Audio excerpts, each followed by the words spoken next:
ดวนเป็นเรื่องนะครับเขมรทำคลิปลงคลิป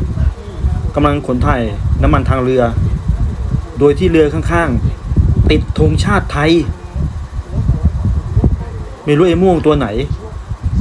เอาไปขายให้เขมร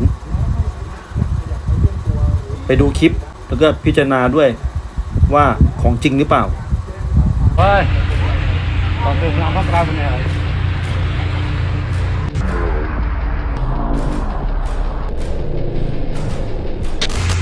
เนี่ยเปรย์ไก่ลูกเปรย์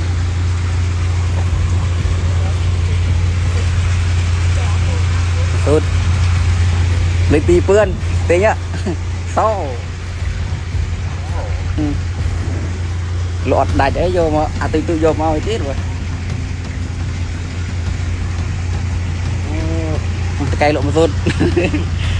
หน่อยแล้วมาขโมยเปื้อนเนี่ยnó có pha là cho pi vươn đấy sao lọt đại tiền